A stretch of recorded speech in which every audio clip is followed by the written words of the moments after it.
Good evening and welcome to the FITT Show. Financial information for today and tomorrow. I'm Bobby P. Kinzer. And I'm Thomas Doty. And we are the FITT Show, helping our people get their finances in shape.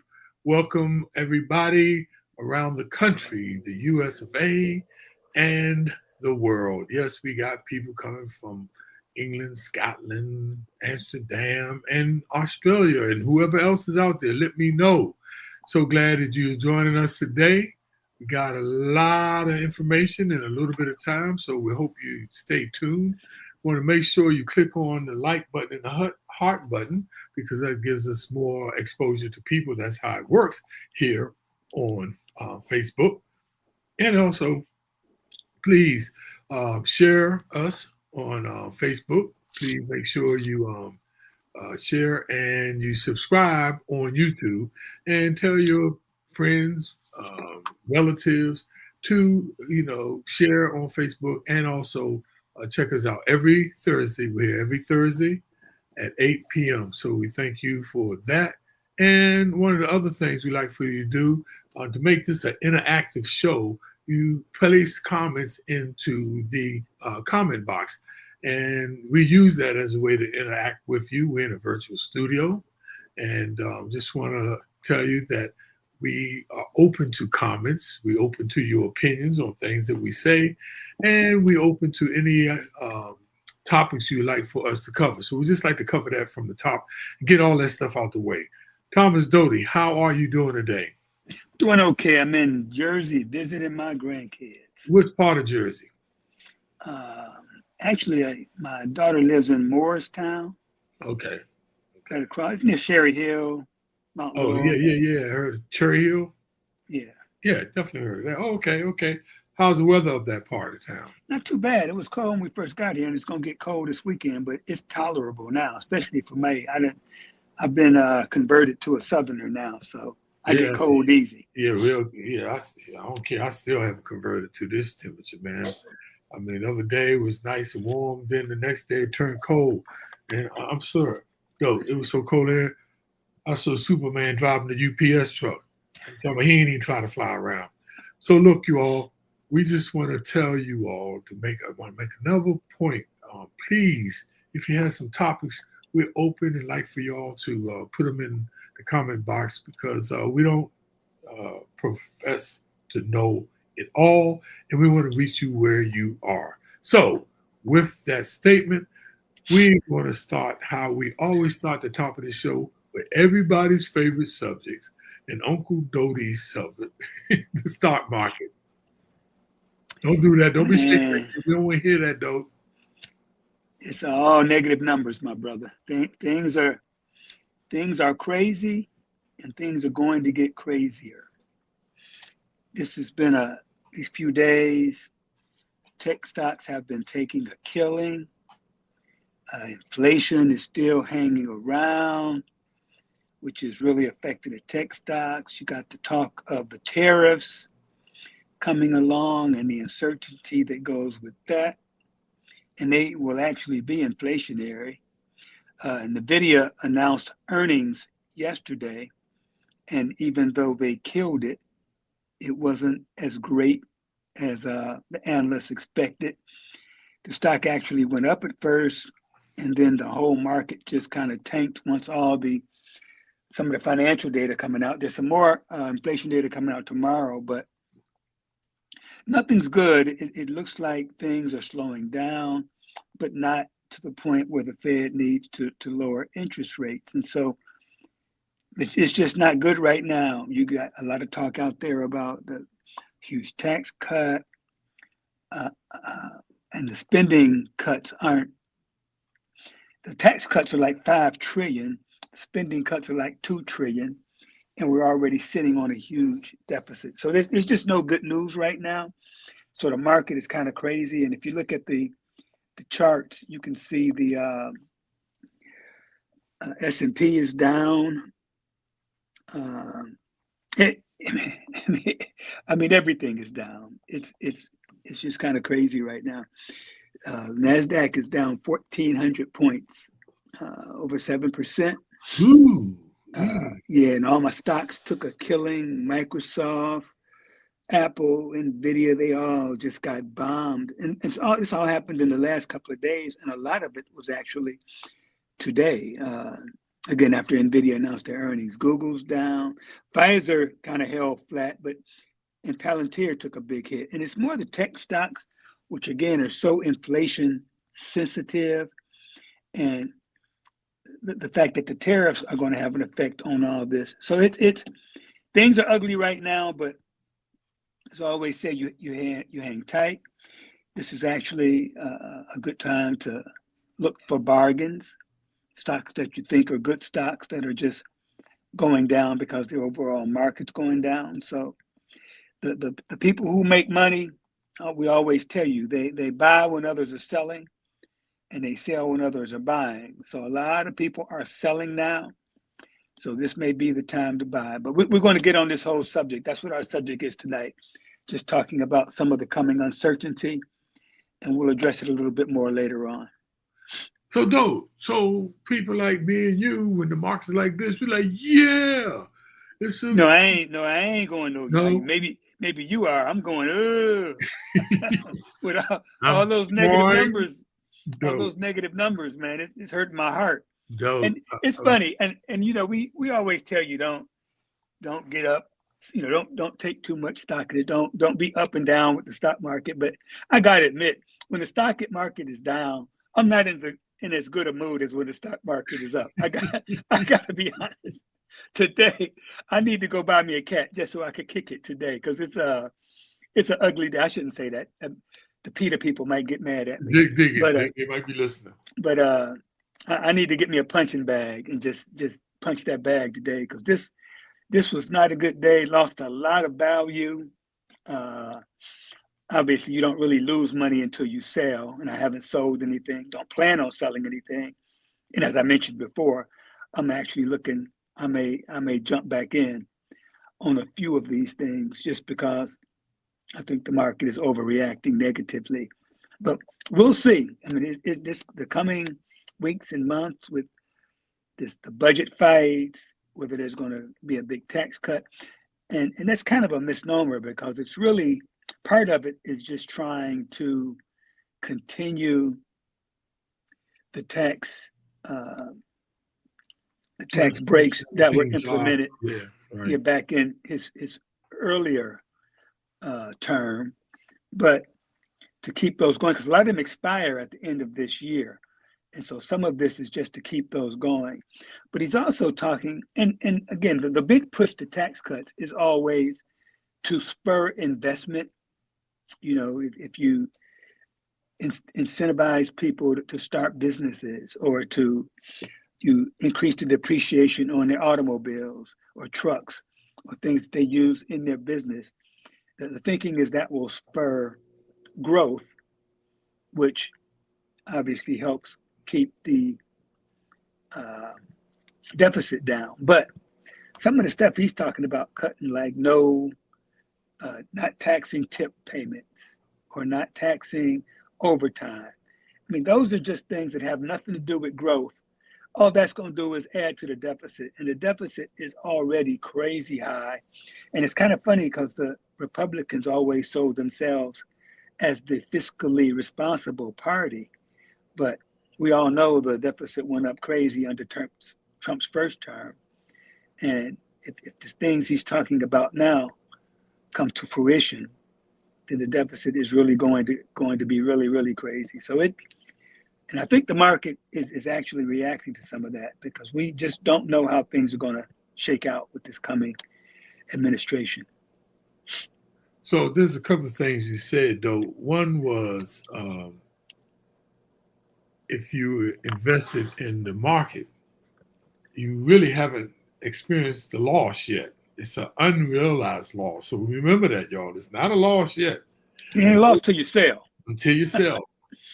And I just want to tell you, you can call me Mr. Positive Bob if you want, but I look at it as a garage sale, though. A lot of these things are going down. We always say this is the time to get in. But it might go even lower. So if you wait, you might even get a better deal. Well, yeah, we never talk about time in the market, and this isn't time in the market. But again, if you do your analysis on a stock and you think it's a good stock, a lot of times the whole market will go down, as the case is today, and you can find some good values in good stocks that go down with the overall market. So that's what Bob's talking about. And remember, we always talk about dollar cost averaging, being like, say, if you got only $100 and you put $100 every month, no matter if the market's up or down.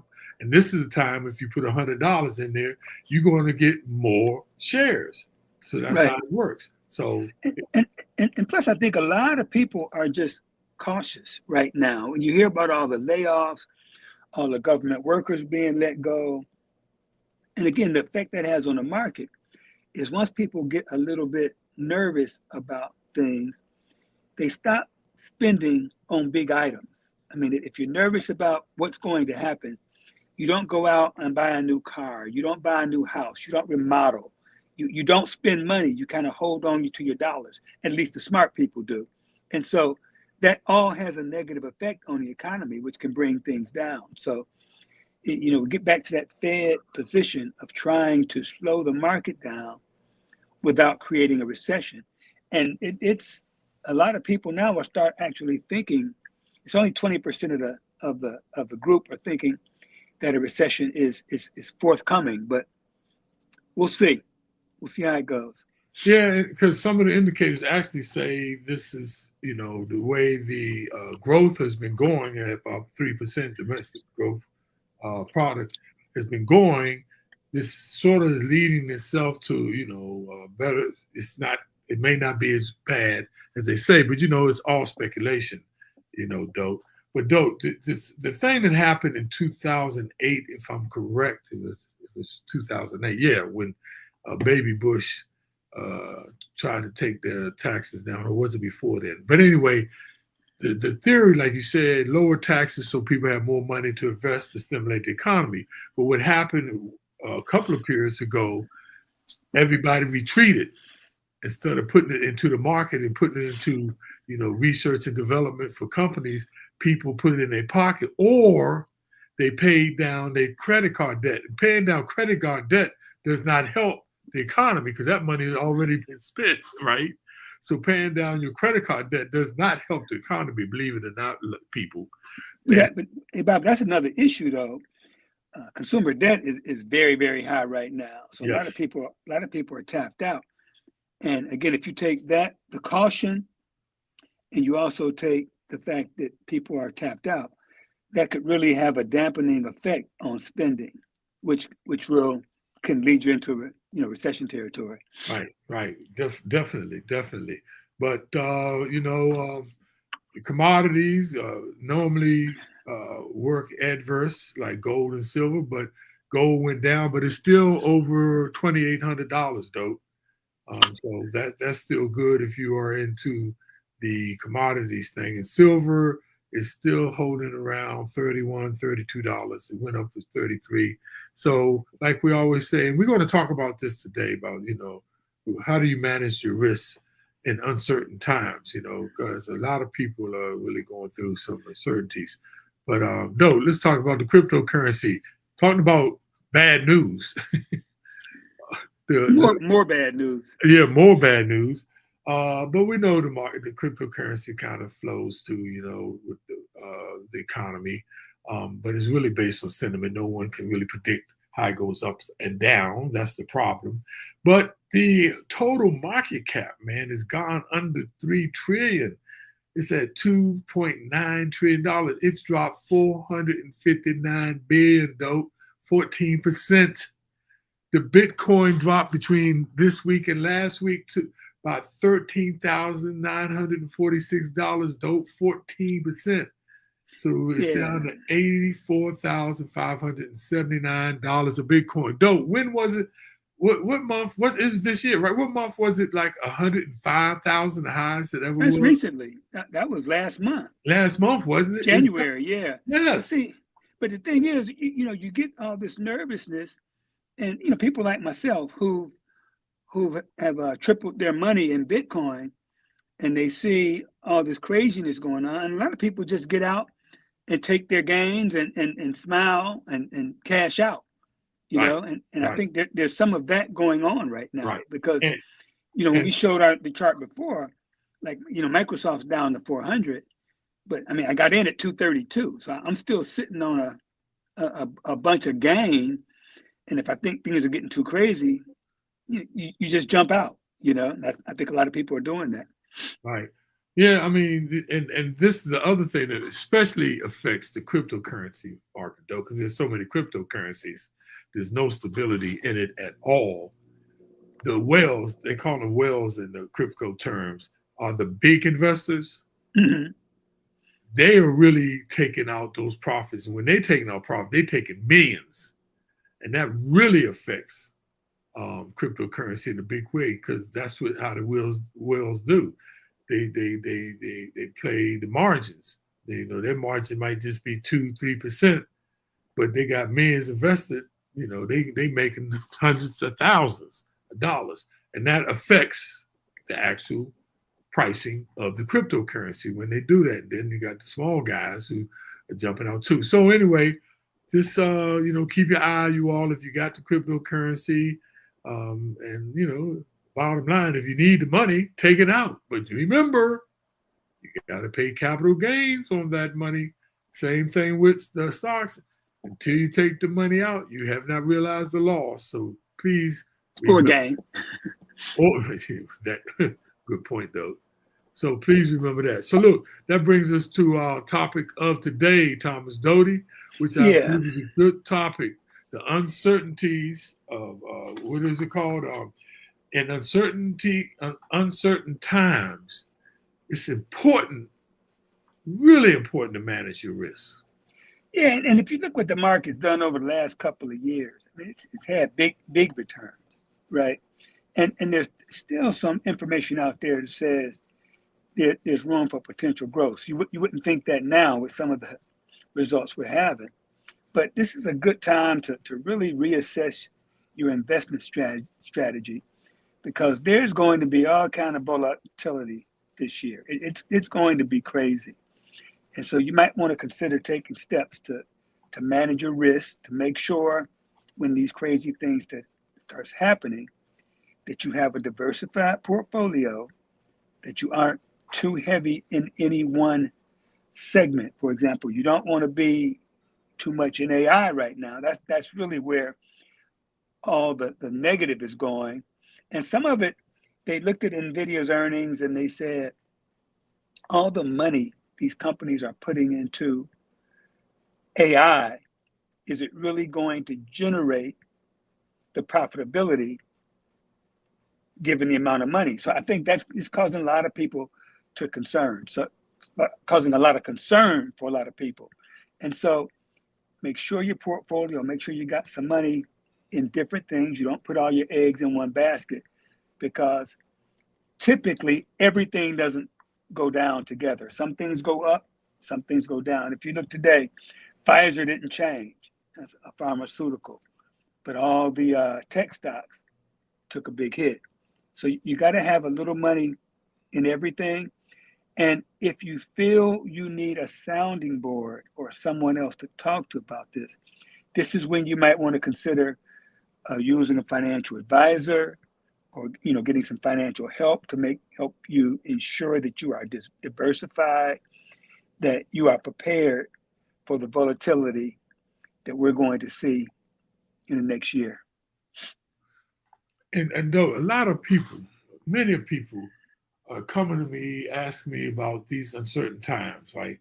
They're asking about their investment portfolios, especially people who are in the market with their 401k plans or 403b plans or IRAs. They're looking at their investment portfolio, and they're so up in arms and they feel helpless. They feel like they don't know what to do. And risk management could be a significant focus in 2025, right? The market is experiencing bouts of volatility right now. That's very obvious for what we show in our charts today. So there are plenty of reasons to think about your strategy differently. Now, remember, this past 2 years, there was the stock market was giving positive returns. The Standard and Poor's 500 entered 2025 with win at the back, closing out at the first month of the year at a 2.7% gain. That's just in a month, y'all. That's considered a great gain. But despite these early indications and the strong economy growth, this early bout of short-term volatility, like Dote said, especially from these AI stocks and the uncertainty around policies from the new administration in Washington, just have some investors wondering if this year will prove to be even rockier than the last few. So today's show, we want to talk about, simmer down, the rhetoric.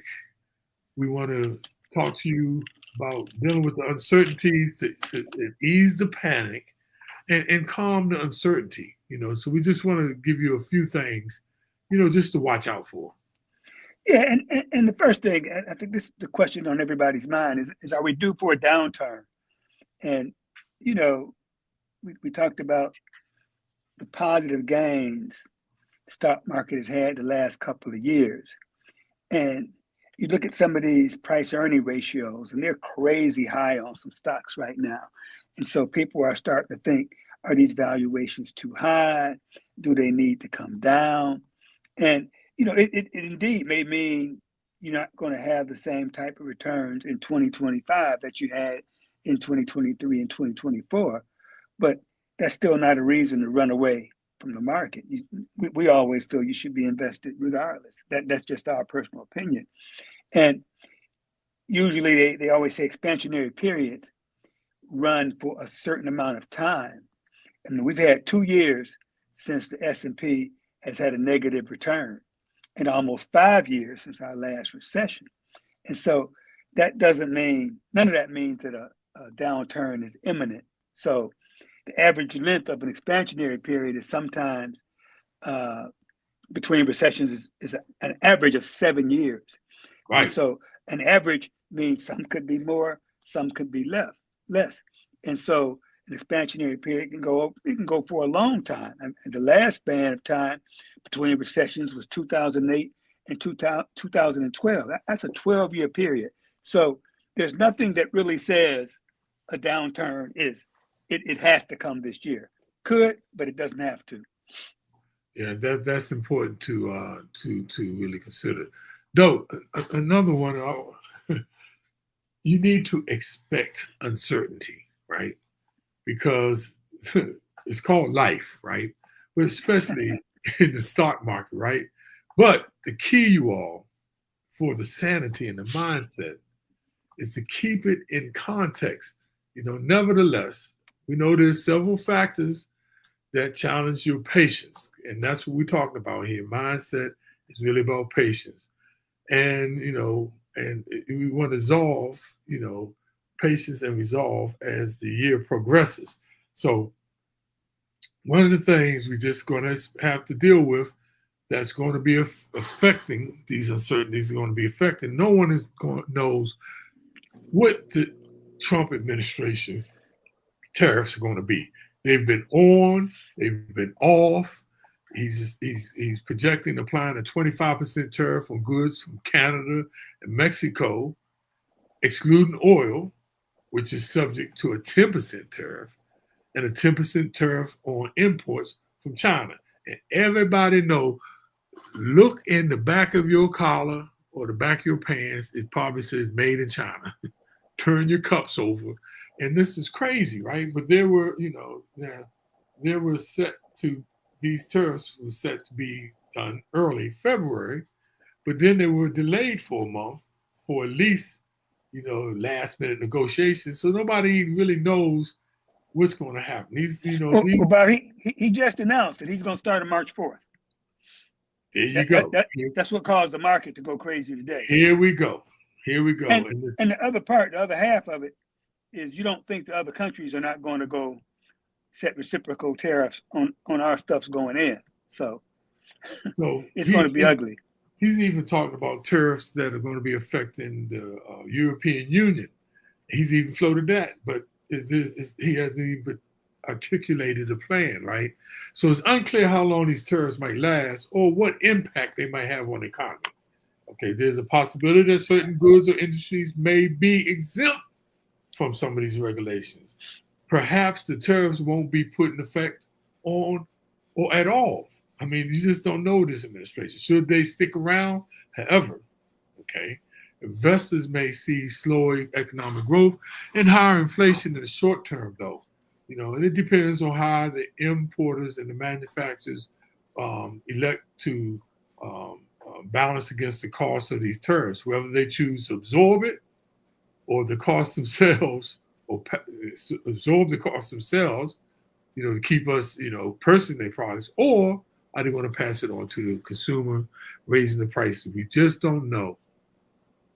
Yeah, and again, Bob, you didn't mention if they retaliate and start applying tariffs to products that we ship to their countries, which they're going to do that. So it's just a matter of time.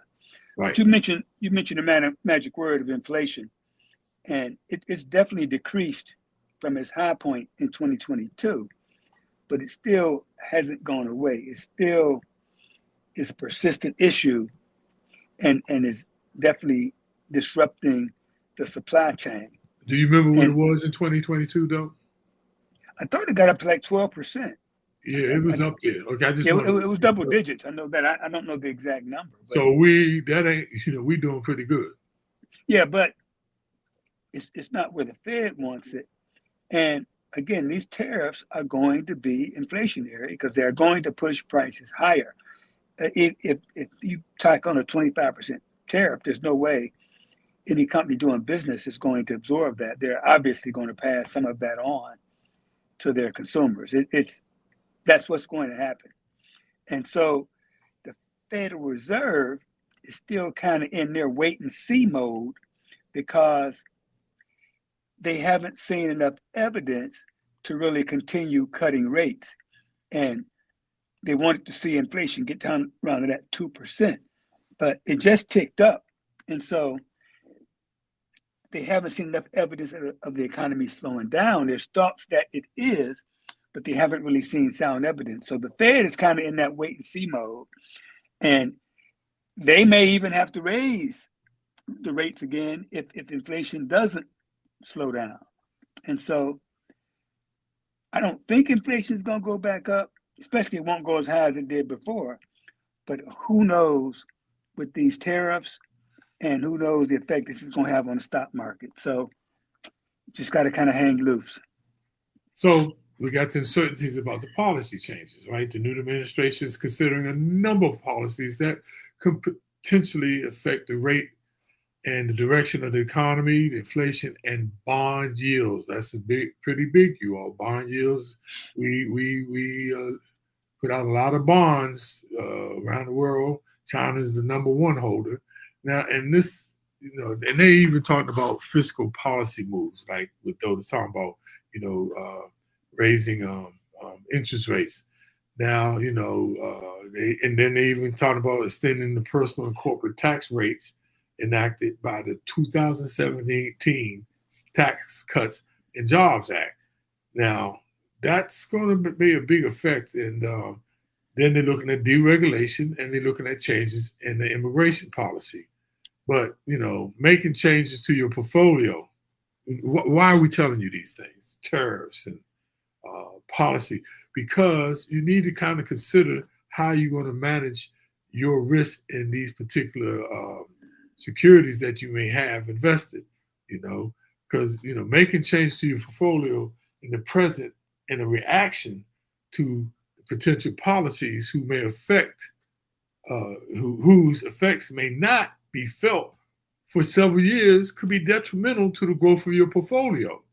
In other words, we're talking about don't be panicking, because they're putting these words out. We suggest taking a more of a long-term view.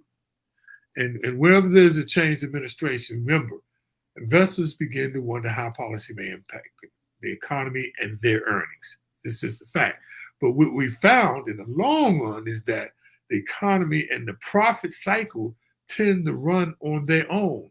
Historically, it has nothing to do about election cycles and between election cycles and the business cycles, just how the economy, just how the economy works. So don't panic. We got a lot of policy uncertain with policy changes, but just keep an eye and really manage that risk a little bit better. Don't panic. Yeah. So what do you do? The most important thing you can do is to make sure your portfolio is diversified. Do not be in any one market. Do not just be sitting on cash. Do not overinvest in any particular segment. This is a really good time to look at other parts of the world because I don't think like England or in Europe is having the same issues we're having. And so this is the best time to consider diversification, which indeed spreads your risk out, okay? Because we've always told you stock market grows on average between 9 and 11% a year. That's what history says. There's no guarantee it's going to be 9 or 11 every year, but on average, that's what it's going to be. And so risks are inherent in any investment, okay? A lot of people missed out on the stock market in 2023 because they were concerned about the economy and they missed about a 25% return. A lot of people jumped out of the market in 2024 because of election uncertainty and everything that was going on international. And again, they missed out on over 25% return, not including dividends. And so if you look at it, diversified portfolios still are leaning more towards stocks because this is the environment that has historically benefited stocks much more than bonds, even though you should have part of your portfolio should be in bonds because that's going to be the stable part of your portfolio. So we're not saying be 100% in stocks. Again, we diversify. That includes within stocks and in other investments between bonds, still having a little bit in cash, a little bit of stock, and even going a step further, you may consider cryptocurrency, you may consider commodities like gold and silver. That's the epitome of being diversified, to have a little money in everything. And so bond yields may do okay this year, and they've actually reached their highest level in 15 years. So there's nothing wrong with having a little bit of money in bonds right now. You just don't want to go over conservative and have too much money in bonds at this point. So the question may be, why do we constantly harp on investments, portfolios, right? And the reason why, you all, because if inflation is going up, the purchasing power of your money goes down, of the dollar. And if you're not investing, you might outlive your money. So that's why we constantly talk about being able to understand what's going on in the economy and be able to manage that risk. So no matter if it's going up or down, you make sure you balance out against it. So just want to make that one point. Now, what to watch for, okay? In a consumer-driven economy, mind the labor market, right? If you not sure you want to get in or you're not sure, like the labor market usually tells a lot, right? Heavily followed labor market measures such as the unemployment rate tells you a lot. It can obscure the sources of increases in unemployment because the job loss rate focuses on demand and reduces demand, and reduced demand is more worrisome economic signal than when you increase supply production, right? Because if the work is going down, unemployment, you're not going to be able to produce as much. So the job rate is a good barometer. It measures the probability of a worker becoming unemployed in any given month. Let me give you an example, just some information. Because remember, information is key. With nearly 162 million workers on the United States payroll, even a 0.1% point rise in the job loss rate would translate to nearly 162,000 additional workers becoming unemployed, which can have a knock-on effects on the consumer activity. So the job loss rate stood at 1.07% in September 2024. That was up from 0.91% 8 months earlier, but still well below the historical average of just 1.36, suggesting that the U.S. economy remains poised entering this 2025. Yeah, and we've talked a lot about all the spending in AI, technology and R&D, and that's 14% of the U.S. economic output on long-lasting assets used to produce other goods and services. That's a bunch of money, and it has fully recovered from its pre-pandemic trend when everything was going down.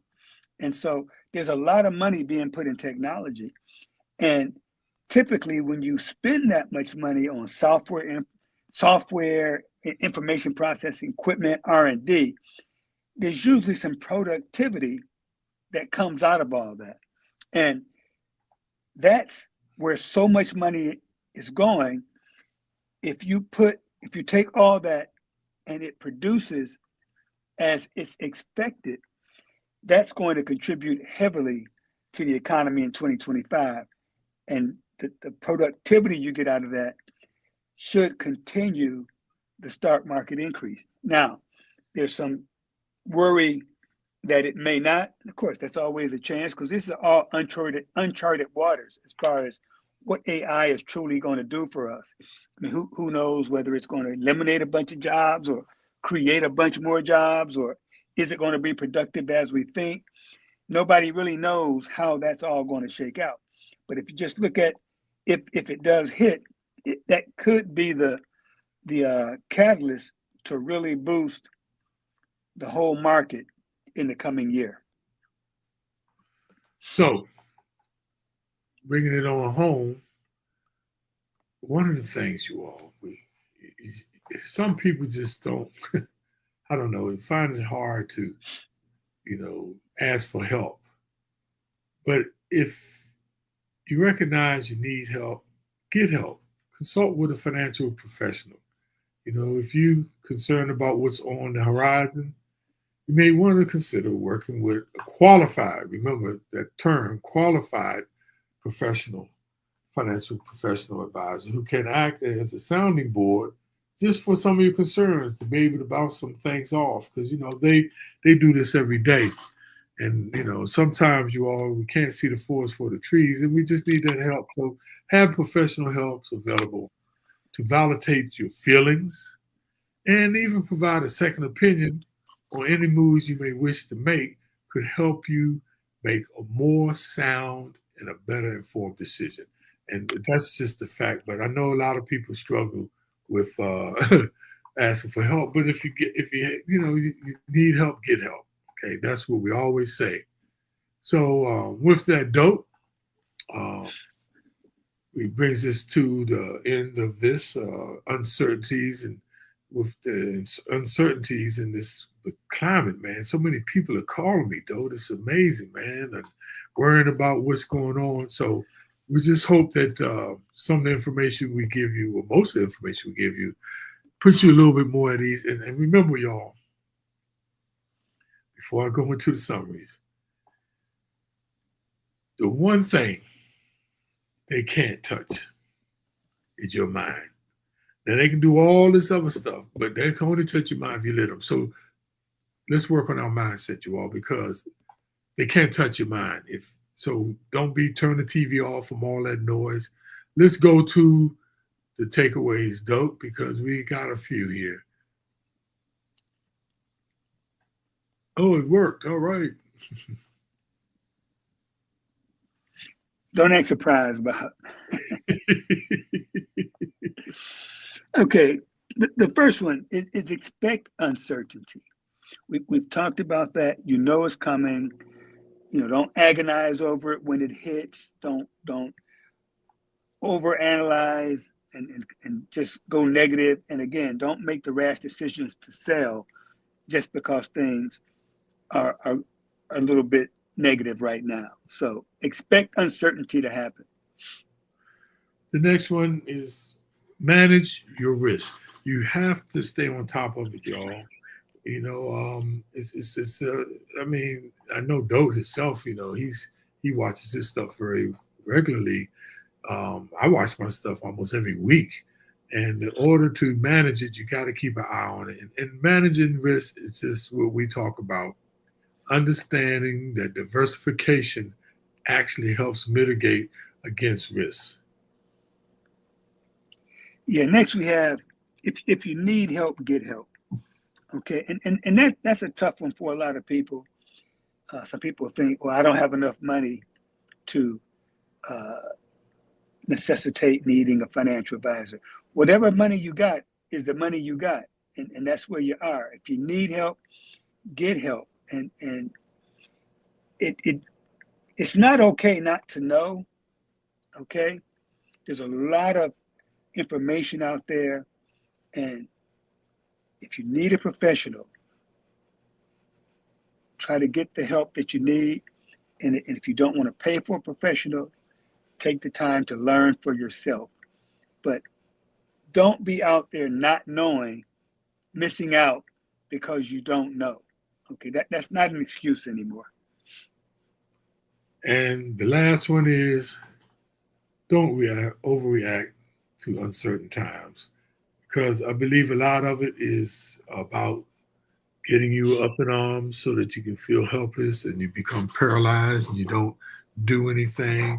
Like another panic move, though, they try to tell people that Social Security is going to be bankrupt and people went out and retire early and miss out on the 30% extra because they panic and overreacted to, these social media, these sites and everything. So please, you all, don't try not to get caught up into the mind game.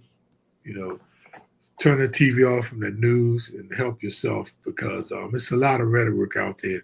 And like I said earlier, some of the stuff they're not even going to do. Some of the stuff not even going to go through. Yeah, but again, there's no more fact checking in the news. I think the Washington Post is going that way also, too. So just watch what you read and watch what you understand. Like Bob was mentioning the Social Security. The truth of the matter is, I think you said 2034, right?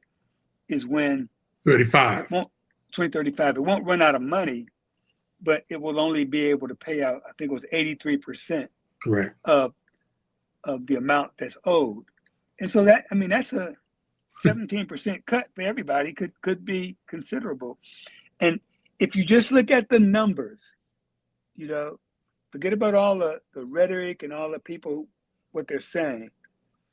There's less money coming in compared to what's going out.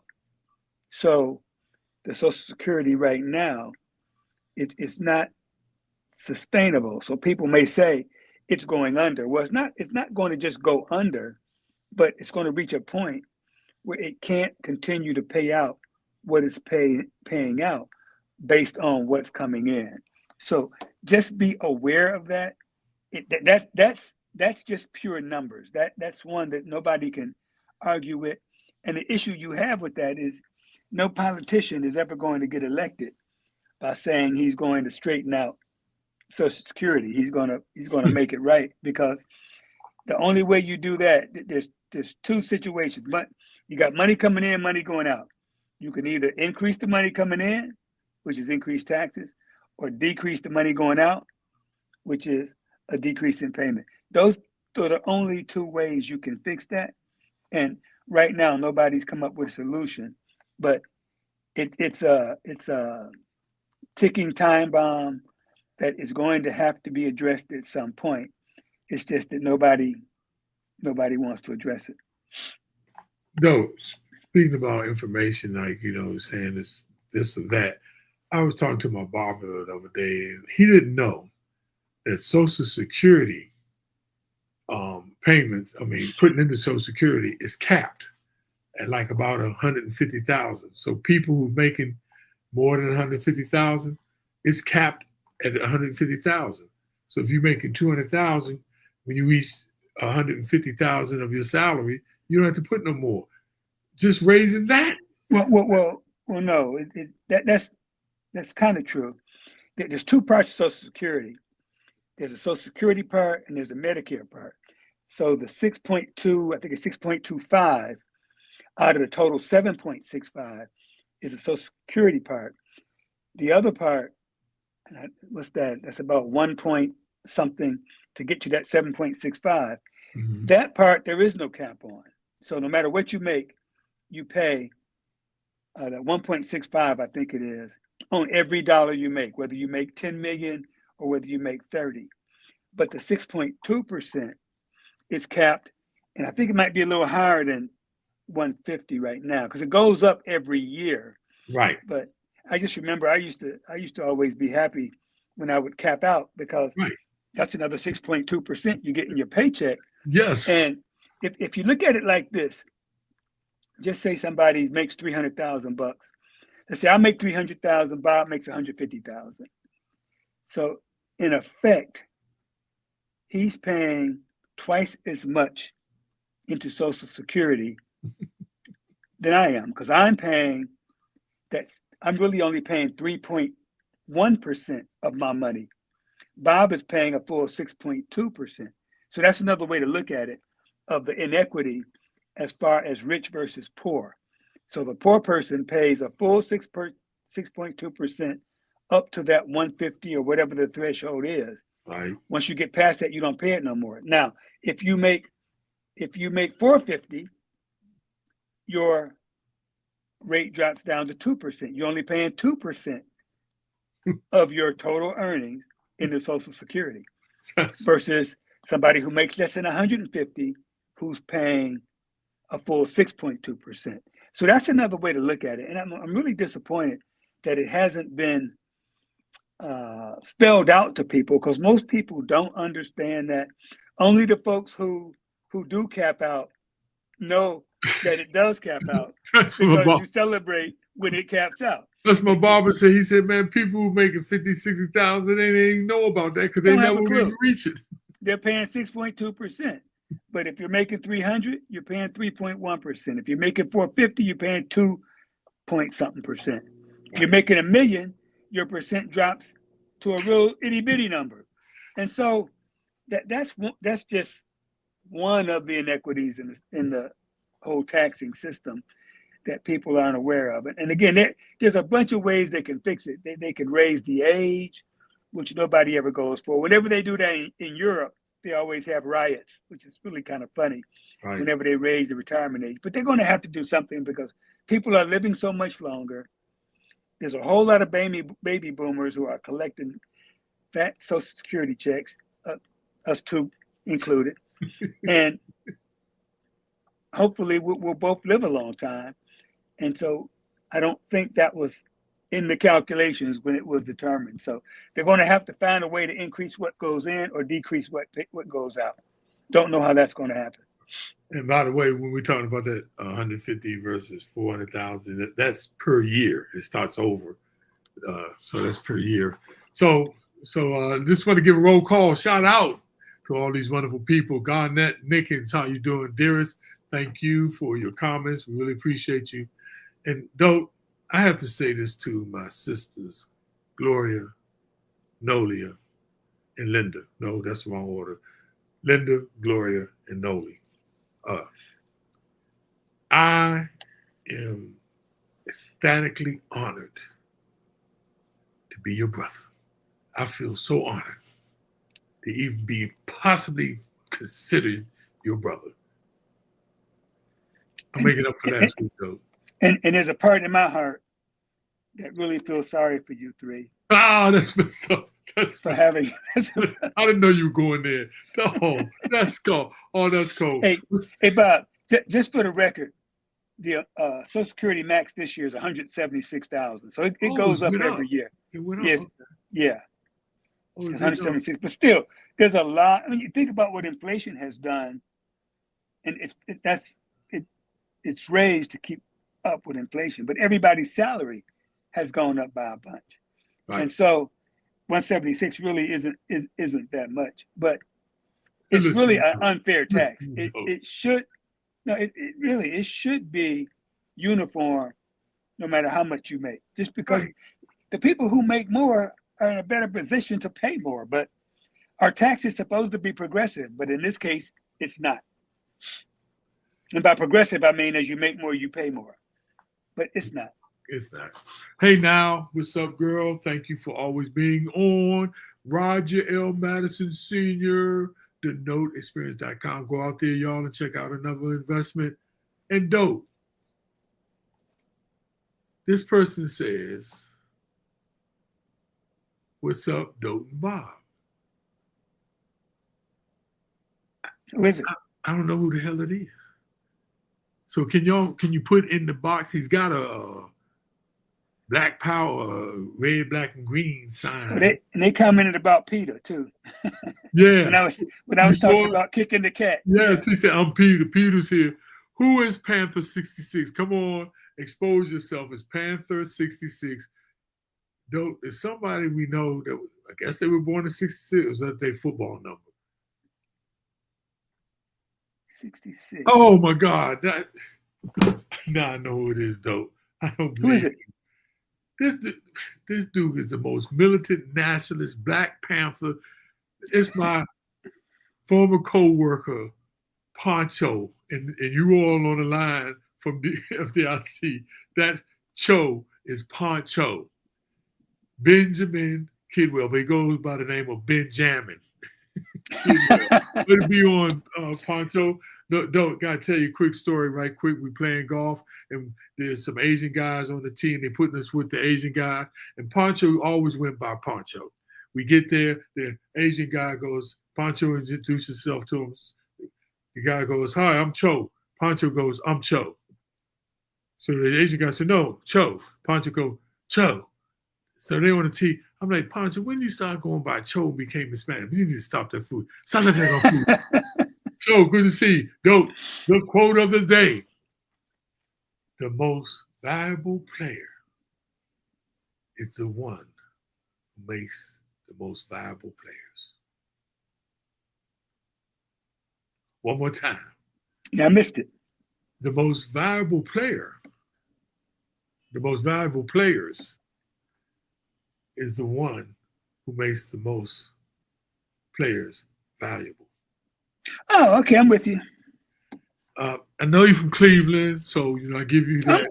I'm a little slow sometimes. You know that. I am. Look, put some numbers in front of this Negro. That moment, 34, 45, 55. All right, y'all. So look, thanks for tuning in. We're here next week, same time. Tell your friends, share on Facebook. What is it called on YouTube? Subscribe. There you go. Thank y'all for tuning in. Have a great week. And remember, y'all, do some meditation. Do some hum woo souls or something, okay? Have a great week.